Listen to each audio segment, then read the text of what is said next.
Now, in this segment of The Rise the Limit, we open Chapter 10, What's Past is Prologue, plus Pastries. Following our explorations of Lisbon's monumental past, the narrator moves downtown, sparking recollections of visits to former Portuguese territories before a fittingly sweet conclusion in the city's historic square. So, let's dive in. Stylish swan song, parka strolls and sumptuous suites. Portugal seemed ready to be rid of us, though the feeling might have been mutual. My feet, however, hadn't got the memo. After days spent wrestling with Lisbon's charming but brutal cobblestones, they felt like they'd signed a long-term lease on misery and were now demanding extensive renovations. The plan for our final day was supposed to be genius in its simplicity, less heroic sightseeing, more quality time with pillows. Maybe even summon food via telephone like royalty. This fine strategy promptly imploded when we ditched our perfectly adequate hotel near the Park of the Nations, a place practically designed for gentle recuperation, it turns out, for the Intercontinental downtown. Sometimes you aim for quiet dignity and end up performing an unplanned cross-town relocation disguised as a treat.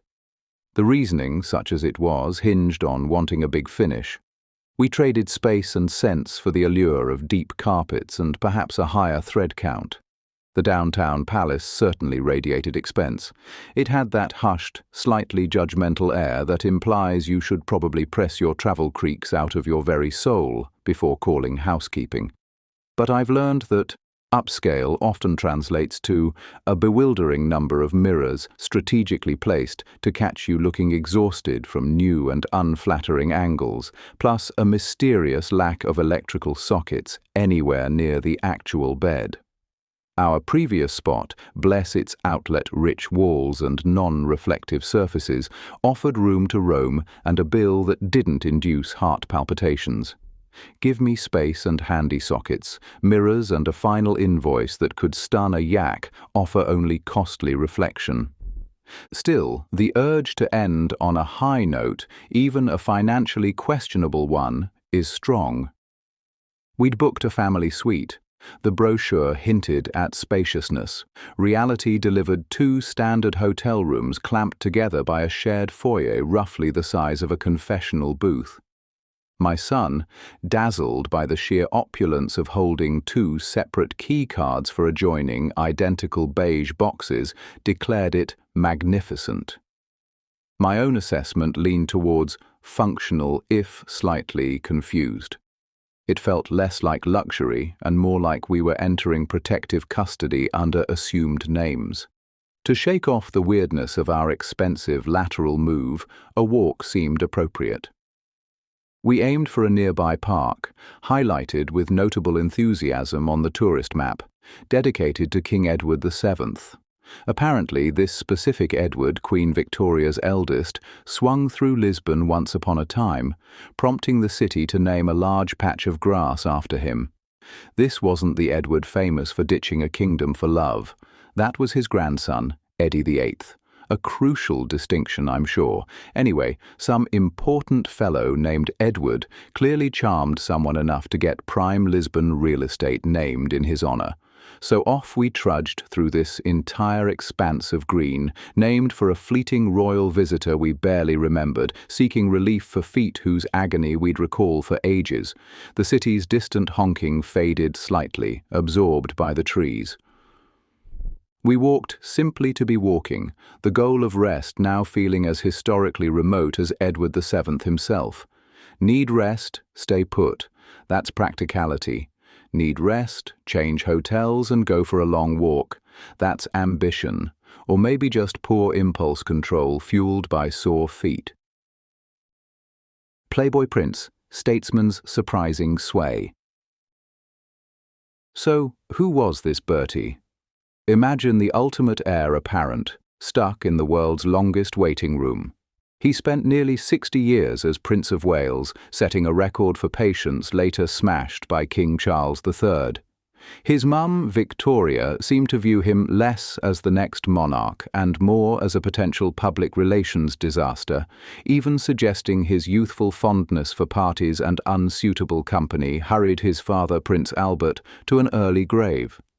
Considering Bertie reportedly maintained relationships with around 55 mistresses, a veritable travelling sideshow of infidelity, maybe Queen Vic wasn't entirely wrong about his focus drifting. The French reportedly nicknamed him Edward the Caresser, which offers a fairly complete picture of his diplomatic style.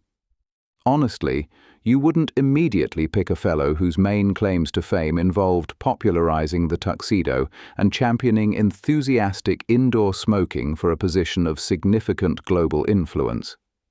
Yet, when Victoria finally shuffled off the mortal coil in 1901, this stout, pleasure-seeking prince stepped onto the throne and somehow crushed it.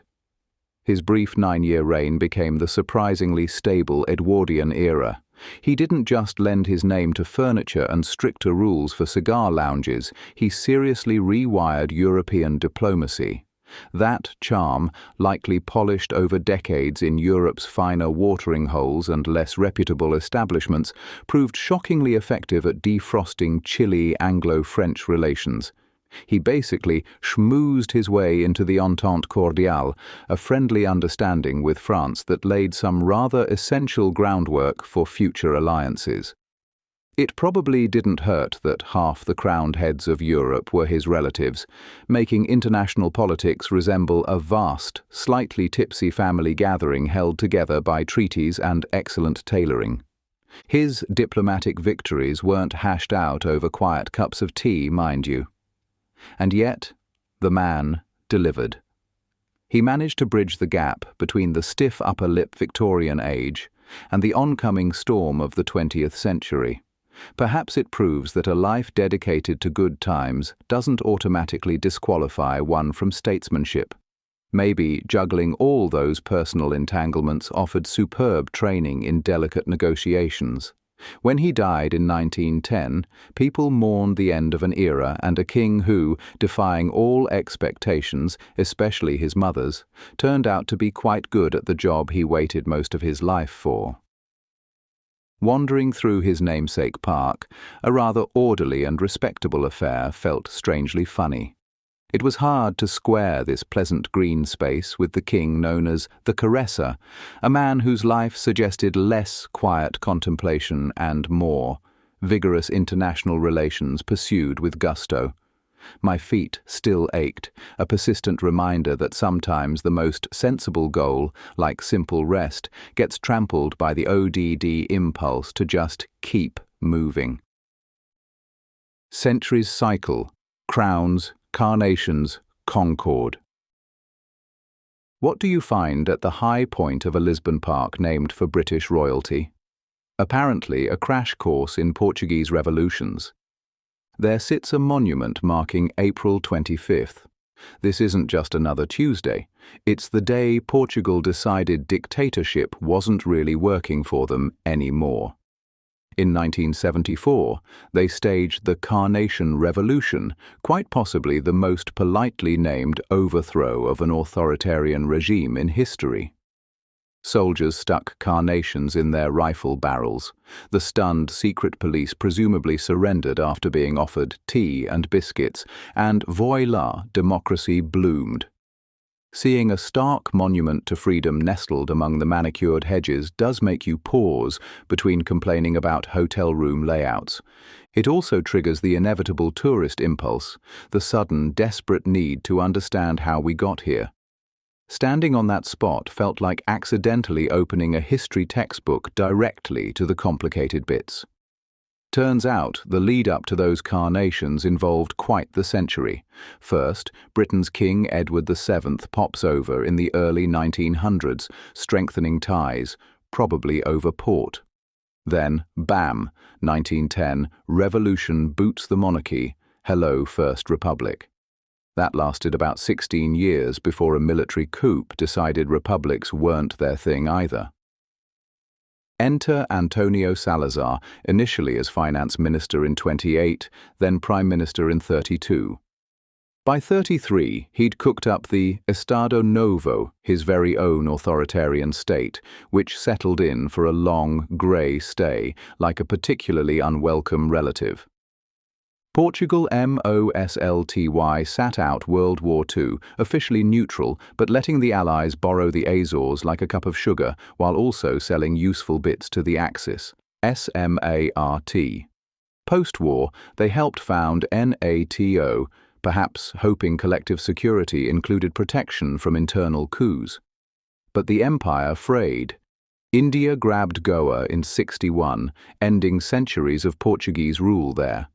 Salazar himself was sidelined by a stroke in 68 and died 2 years later, though his regime lingered like a stubborn cough.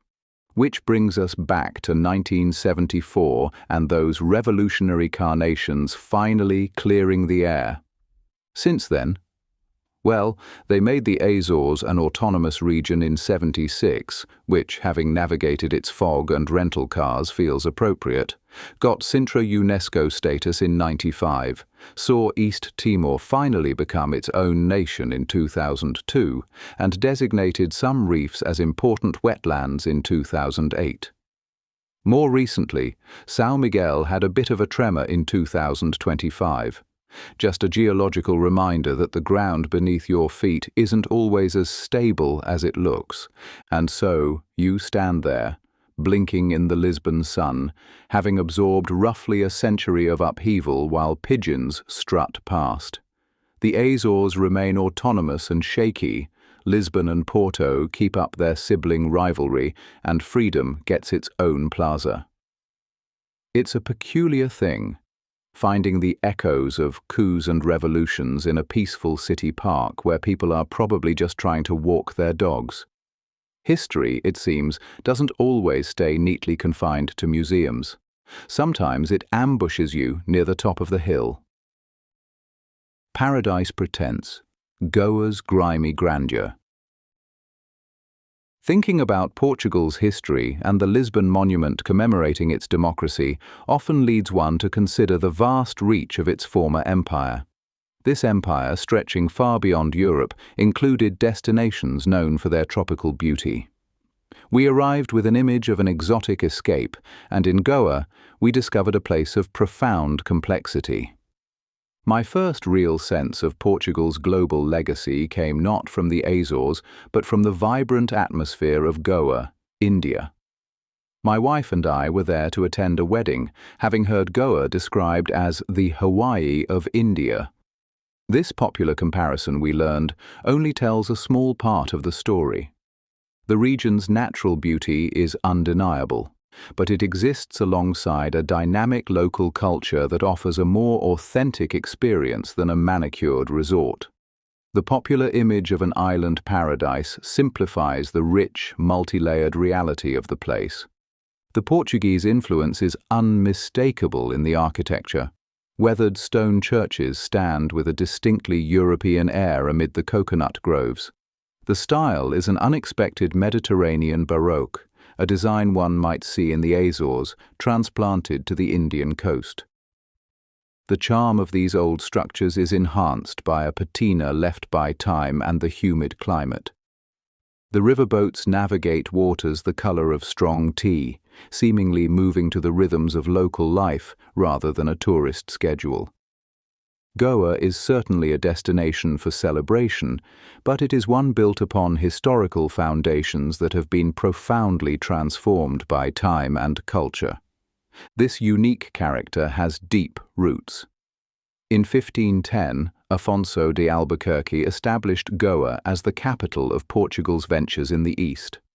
Churches were built, financed by the spice trade, and Jesuit missionaries arrived. Among them was Francis Xavier, whose well-preserved remains are still housed in the Basilica of Bom Jesus, a significant spiritual and historical site for pilgrims. This history, however, is layered. The era of cathedral building was also the time of the Goa Inquisition, a tribunal established in 1560 to enforce religious conformity. This historical pressure existed even as a remarkable blending of cultures was taking place. an Indo-Portuguese fusion that continues to define Goan identity from its architecture to its cuisine. Portugal maintained its claim on Goa long after India's independence in 1947, considering it an overseas province. It wasn't until 1961 that India annexed the territory. Portugal formally recognized the transfer of sovereignty following its Carnation Revolution in 1974. Goa's intricate past is key to understanding its present, a place where European history and South Asian life have converged to create a culture all its own. Macau malaise, faded fortune in a forgery city. So, after the peculiar mix of heat, hassle, and vaguely Portuguese architecture that was Goa, what other faded jewels from Portugal's imperial crown remained to be inspected? About a decade drifted by before the next encounter, this time with Macau. Having landed in the neon jungle of Hong Kong, the journey pressed onward by ferry. Because naturally, the most fitting way to approach Europe's final colonial foothold in East Asia, a place occupied since 1557 when Portugal essentially started paying rent to the Ming dynasty, is by skimming across the South China Sea toward a city now famous chiefly for baccarat and flaky pastry. We arrived late, the city draped in the humid night and the pervasive glow of casinos.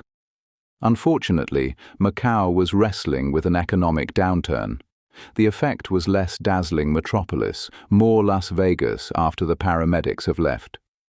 The lights still blinked, but the pulse felt weak, the energy decidedly half-mast. It turns out that 442 years of tenacious European presence, clinging to the edge of China like a stubborn barnacle that outlasted emperors and Jesuits like Matteo Ricci, who famously tried teaching geometry to Confucian scholars, doesn't automatically guarantee a hopping Friday night. Portugal might have secured perpetual occupation in an 1887 treaty China never really bought, held neutrality through World War II, becoming a refuge, and only handed the keys back in 1999 under that one country, two systems deal, but history pays few dividends on the casino floor during a slump. Our first stop, guided by the garish light pollution, was a casino complex aping the Venetian. This wasn't an homage, this wasn't a respectful nod, this was a photocopy, run off on a machine low on toner, like someone had found Vegas on Wish.com and clicked buy. It was smaller than its Nevada inspiration. It felt dimmer than its Nevada inspiration. It carried the distinct aroma of financial anxiety, a scent attempting to mask itself with industrial air freshener. Wandering canals that felt suspiciously shallow beneath a sky painted an unconvincing shade of blue, we absorbed the peculiar atmosphere. Less James Bond sophistication, more the quiet desperation of an airport hotel bar at closing time. Cobbled alleys might still wind somewhere towards Baroque churches where Jesuits once debated the salvation of Chinese ancestors, but tonight they led only towards silent baccarat tables. The air hung heavy, not with incense and intrigue, but with the low thrum of ventilation systems circulating cooled, recycled disappointment. Even knowing Macau now rakes in more gambling revenue than Vegas couldn't cut through the gloom. It seemed the ghosts of empire, the pirates, the plagues, and the centuries of awkward cultural cohabitation had clocked out early. So, after adequately marinating in the low-wattage ambience, we caught the ferry back to Hong Kong. Our brief encounter with this final, strange fragment of Portugal's globe-spanning ambition was over. Like Goa before it, Macau wasn't screaming for a return visit. Like Goa, it offered its own unique blend of historical irony and modern strangeness. Both trips delivered stories, the kind best told later, perhaps over drinks, where you can finally laugh about sweating through formal wear at that Goan wedding, or wandering through a casino built like a Canaletto painting rendered by a committee on a budget. Fragments and Faith. Finding Nagasaki. My ferry ride away from Macau, with the memory of its gleaming casinos still fresh, eventually led to another destination shaped by Portugal's far-flung colonial history: Nagasaki. While globally recognized for the atomic bombing in 1945, Nagasaki's identity is also deeply rooted in an earlier chapter, when it served as Japan's primary gateway to Europe during a time of determined isolation. Unlike in Goa, where the Portuguese presence lasted for centuries, leaving a deep cultural and architectural imprint, their time in Nagasaki was a brief but consequentially chapter. For a period, this port city was Japan's sole point of contact with Europeans, primarily the Portuguese traders and missionaries, before the Dutch eventually took their place. It was an era of intense cultural exchange, involving high-stakes trade in silk and silver. The city today carries its complex history with a quiet dignity. As you walk through streets rebuilt with incredible resilience, you find reminders of that earlier, cross-cultural period. A museum dedicated to Nagasaki's Christian history was particularly compelling. It chronicles the introduction of Catholicism by Jesuit missionary Francis Xavier in 1549, its rapid spread, and its subsequent, brutal suppression. For a time, Nagasaki was a major center of Japanese Christianity, and many Portuguese words entered the local language. This period ended with the shogunate's crackdown in 1614, leading to a long era of hidden faith. Nearby, a customs house museum offered another window into this era, featuring a historical reenactment by local community members. Their performance was a heartfelt tribute to their city's history, offering a unique perspective that brought the past to life. This period of Portuguese trade, known as the Nanban, Southern Barbarian trade, introduced new technologies to Japan, most notably muskets in 1543, which went on to transform samurai warfare. Concerned by the growing influence of the traders and their religion, Japanese authorities eventually confined the Portuguese to Nagasaki before expelling them in 1639. The Dutch, perceived as being more focused on commerce than conversion, were allowed to remain on the small man-made island of Dejima. Just when you think Nagasaki's blend of tragic history and unique European influence couldn't be more surprising, you find Huis ten Bosch. An extraordinary tribute to the Dutch connection can be found in this meticulously recreated, life-sized Dutch village in the countryside. Complete with canals, windmills, and gabled houses, visiting feels like stepping into a different world. It is a surreal and surprisingly pleasant experience, offering a distinct alternative to a typical theme park. Here, one can enjoy fields of tulips and remarkable architecture, all while reflecting on the region's layered past. Nagasaki is a city where the deep scars of war coexist with the unique echoes of early missionaries and traders, now complemented by a remarkable Dutch-inspired park.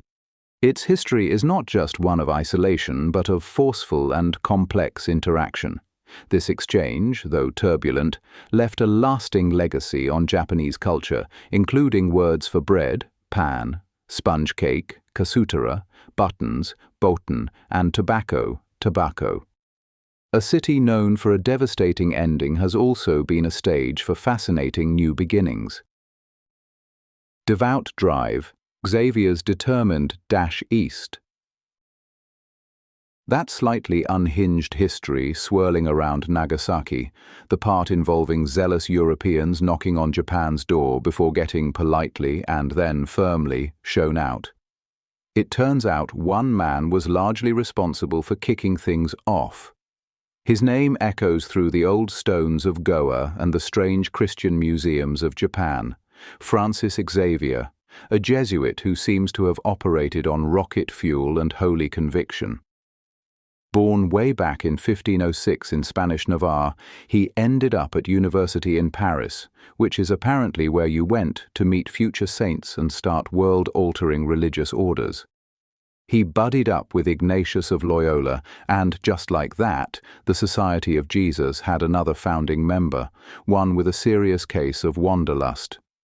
Xavier didn't just dip his toes in missionary work, he cannonballed into the deep end. By 1542, the church pointed him towards Goa, Portugal's prize jewel in India. He wasn't just there to offer spiritual guidance to the Portuguese colonists lounging about. He aimed to bring the locals into the fold. His approach wasn't always tea and sympathy. Reports mention methods we might politely call forceful persuasion, including making people feel terrible in public and dunking them in baptismal fonts whether they were keen or not. Still, he built churches, set up schools, and left a mark on Indo-Portuguese culture you can still see today. If you visit the Basilica of Bom Jesus in Old Goa, you'll find his earthly remains, minus a few bits, still drawing crowds. More on the bits later. Having stirred things up sufficiently in Goa, Xavier decided India wasn't big enough for his ambitions. He sailed further east, eventually landing in Japan around 1549, becoming the first Christian missionary to give it a shot. He preached in places like Kagoshima, even tried to have a word with the emperor, though the emperor remained Yukon-verted, possibly because Xavier was attempting it one awkward Latin phrase at a time. Despite the imperial brush-off, his efforts, along with other Jesuits, kick-started a surprising boom. Within decades, Nagasaki became Christianity's Japanese headquarters, a little Catholic island in a sea of Shinto and Buddhism, fueled by Portuguese trade ships filled with silk and silver. His letters back home paint a picture of a man buzzing with zeal but also deeply annoyed by the locals not immediately seeing things his way. But Japan, it turned out, was just a stepping stone. The real prize, the Everest of evangelism in Xavier's eyes, was China. He got agonizingly close, setting up camp on Shangchuan Island just off the coast in 1552, waiting for the imperial equivalent of a visitor's pass. China, however, wasn't issuing visas that day, or any day soon for Jesuit firebrands. He died right there, practically smelling the mainland, a rather stark lesson in the limits of boundless ambition meeting immovable bureaucracy. His body, famously reported as being suspiciously well preserved, was shipped back to Goa for the Grand Tour. Over time, apparently, devout folks decided they needed souvenirs, and bits of him started disappearing. A toe here, an arm there. Holy keepsakes. People have tried to pin down Xavier's style. Uniquely aggressive seems a popular if understated description.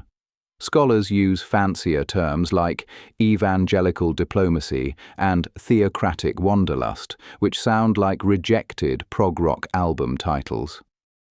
Someone cheekily suggested he took Mission Impossible far too seriously. Perhaps the most cutting and maybe accurate observation is that Francis Xavier didn't just bring Christ to Asia, he brought Europe's loudest version of him. His legacy, like those other crumbs of Portuguese empire scattered from Macau to Nagasaki, is complicated, a blend of faith, force, and cultural crossed wires that shaped Christianity's story in Asia, for good and ill. He wasn't exactly known for hiding his light under a bushel. Mixed musings, modern art mysteries. Thomas Merton, a man who clearly never had to navigate a modern art museum with a child, once declared, "Art enables us to find ourselves and lose ourselves at the same time." With Portugal's relatively recent pivot from strongman rule to something resembling democracy still echoing from our walk through King Edward VII Park, we wandered onward, perhaps already halfway to lost. Our path soon delivered us to a bronze chap best categorized as, well, that's an artistic statement. It was a sculpture of an unnervingly rotund baby. This particular infant, chubby enough to suggest a diet exclusively of buttered croissants and an entire shadow career in competitive eating, wasn't just the result of a sculptor's cheese-induced nightmare. No, this little butterball was part of a global phenomenon. Turns out there's a whole genre of generously proportioned people and things, all conceived by a Colombian fellow named Fernando Botero. He didn't just dabble in Rubenesque, he built an empire on it, a style dubbed Boterismo. This sounds less like an art movement and more like a digestive complaint one might acquire after a particularly enthusiastic encounter with a churro cart, but it's apparently quite significant. One might think an artist dedicated to making everyone appear as if they're auditioning for a role in a Macy's Thanksgiving Day parade is purely in it for the yucks. And perhaps occasionally he was. But Botero, who regrettably passed on in 2023, often packed serious social and political critiques inside his pillowy figures. It was akin to receiving a stern lecture on societal ills from a giant, inflatable teddy bear. The delivery was disarming, but the point usually landed. His foray into volumetric expression supposedly began with a mandolin. Legend has it, back in the 60s, he was sketching one and, in a moment of artistic serendipity or just a shaky hand, made the sound hole comically small. The mandolin, in response, seemed to swell on the page, suddenly looking capable of serenading a small giant. That pencil slip was apparently the big bang for his signature look. He wasn't just inventing this from scratch, mind you. He admired the heft of Renaissance masters and the bold declarations of Mexican muralism, which accounts for some of the grandeur, if not strictly the gastrointestinal expansion. It seems nearly every city with an airport and a patch of grass has one of these sculptures, from Chattanooga to, well, Nagasaki, a place where they're no strangers to things that make a colossal impact. Some of Botero's statues even feature, for reasons that remain firmly in the artist's prerogative file, rather pronounced sphincters. Botero wasn't shy about aiming his inflated critiques homeward either. Colombia's own struggles with drug violence often appeared in his work. His painting, The Death of Pablo Escobar, isn't your typical news photograph.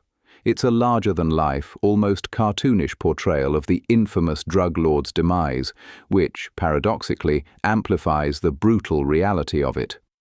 This became his method, figures that border on the comical, set against backdrops of genuine horror. This very juxtaposition often sharpened his commentary.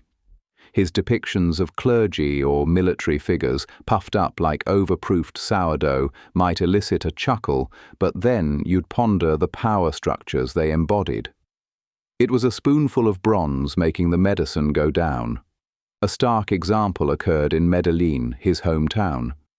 After a terrorist bomb mangled one of his bird sculptures, Botero insisted the damaged piece remain, a monument to violence. He then donated an intact replica to stand beside it, one bird broken, the other defiant. A rather clear statement on resilience, all without a single placard. Naturally, even an artist who populates museums with such substantial figures has a family. Botero had 4 children. His eldest, Fernando Botero Zea, even served as Colombia's Minister of Defense, which was the reason Bird was attacked. One can only speculate about family dinners if Dad had recently unveiled a series critiquing, say, governmental corpulence.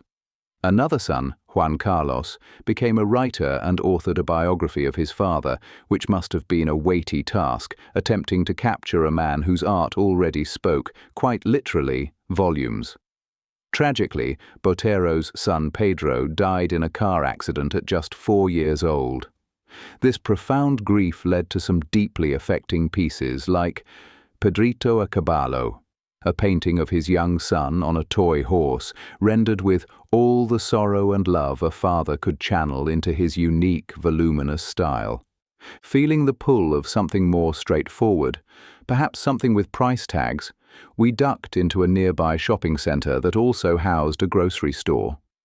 It was one of those sprawling emporiums where life's essentials— bread, toilet cleaner, deeply suspect fashion items and television screens the size of small hatchbacks, mingled like guests at a slightly dazed international summit.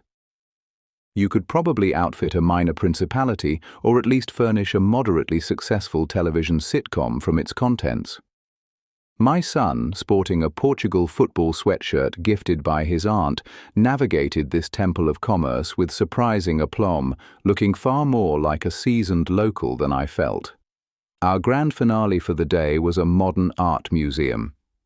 This turned out to be an experience largely composed of cocked heads, narrowed eyes, and hushed utterances of, Canvases displayed splotches of paint suggesting either intense artistic torment or an unfortunate incident involving a stepladder and several open cans. Sculptures loomed, apparently fashioned from decommissioned factory parts or items one might find snagged in a trawler's net. The boy seemed genuinely intrigued, possibly because it all vaguely resembled the chaotic aftermath of one of his more ambitious Lego undertakings.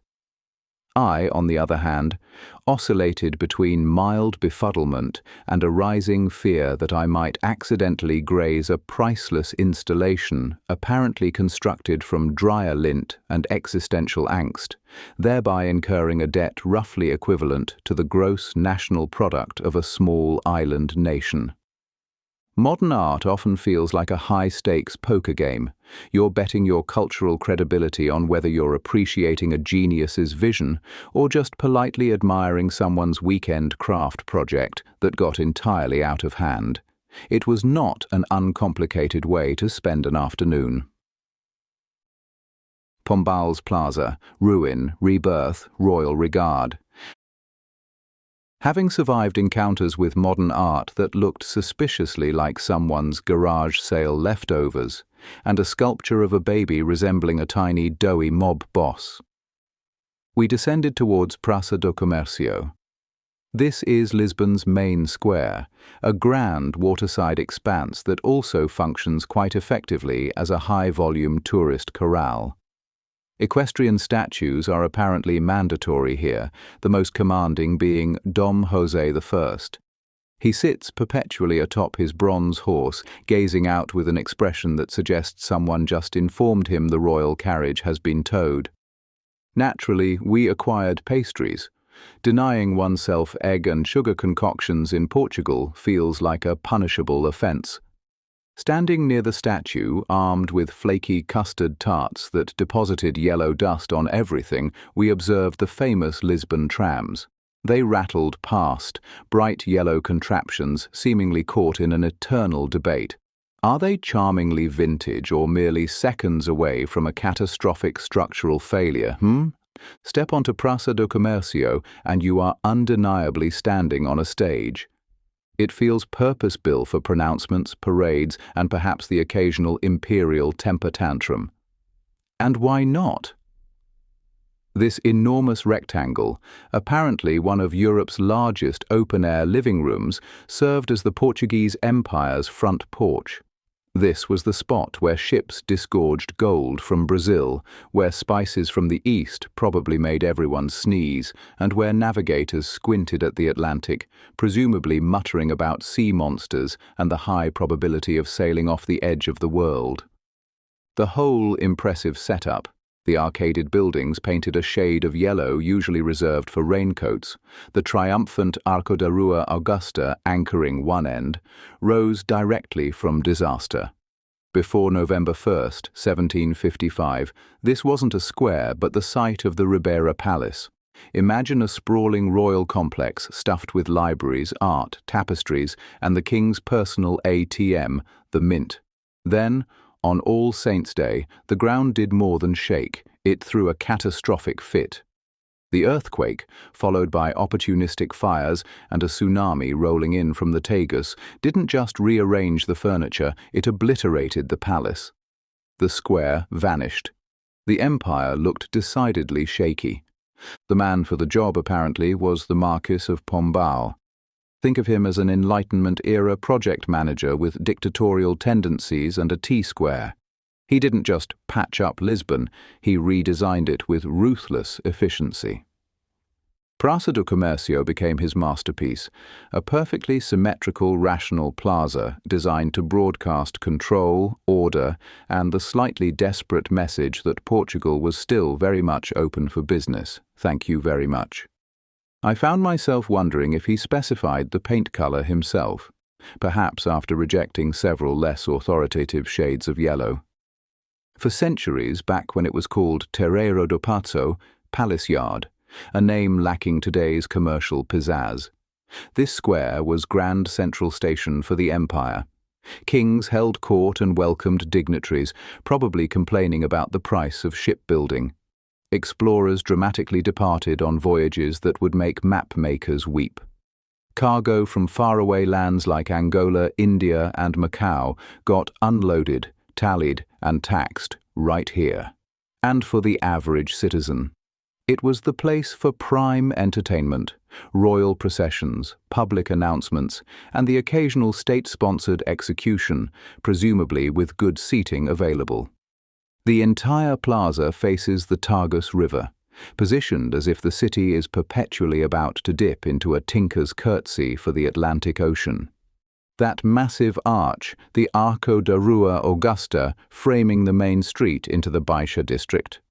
It looks like it was part of Pombal's original vision board, but they didn't actually finish it until 1873.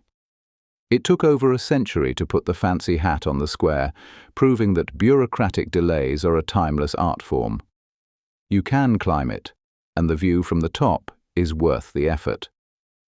You gaze down on the neat grid of streets Pombal laid out, replacing chaotic rubble, and look out across the river that once carried fleets heavy with ambition and, presumably, scurvy. And the fellow on the horse in the middle? That's King José I. His reign is mostly remembered for the earthquake it survived, largely thanks to Pombal doing all the heavy lifting while the king wisely was out of town. Notice the snakes getting squashed under his horse's hooves. Officially, it symbolizes triumph over chaos. Unofficially, it might just represent the satisfying crunch of bureaucratic obstacles being overcome, or perhaps just an unfortunate reptile incident. So, what happens here now? The empire is mostly history, the explorers have GPS, and executions are generally frowned upon.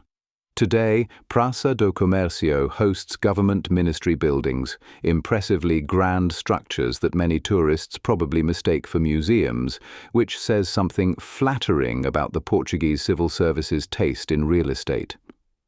Trendy cafes and bars have moved in. You can sip a sweet cherry liquor called ginginha in roughly the same spot where a nervous Jesuit missionary might once have double-checked his packing list for Brazil. Street performers juggle, artists install things that make you nod thoughtfully, and sometimes people gather to shout about politics. Mostly, though, it's just space. Glorious, wide-open space, giving Lisbon room to breathe after centuries packed onto its hillsides, burdened by history, taxes, and sheer bad luck with geology. Is it the best place in Lisbon to spend €3 on an espresso and contemplate the rise and fall of global powers? Quite possibly. Thinking about fallen empires and overpriced coffee signaled it was time. We headed back to the hotel to recover and strategize for our final Portuguese dinner. I had no specifics in mind, but based on recent experience, it would likely involve something delicious, subtly flavored with garlic, and served by waiters who could effortlessly switch between 4 languages while judging my pronunciation. Tomorrow promised a few rushed hours soaking up any last bits of Lisbon we could find before the airport ordeal. The flight back to Boston is 8 hours, 2 longer than the trip over. The culprit is the jet stream, which I prefer to think of as the atmosphere's passive-aggressive way of saying, all right, fun's over. Now sit in this metal tube for a third of a day and think about spreadsheets. And with those final perfect pastries savoured in the grand shadow of Praça do Comércio, Lisbon's imperial echoes met its modern pulse right before our eyes. It's fascinating how a simple taste can connect you so directly to a place's complicated story. Join us next time on The Rise the Limit as we jump from Lisbon's artistic edge at Mat and the rejuvenated LX factory to the complexities of its age of discovery, all before that long flight back. Stay tuned.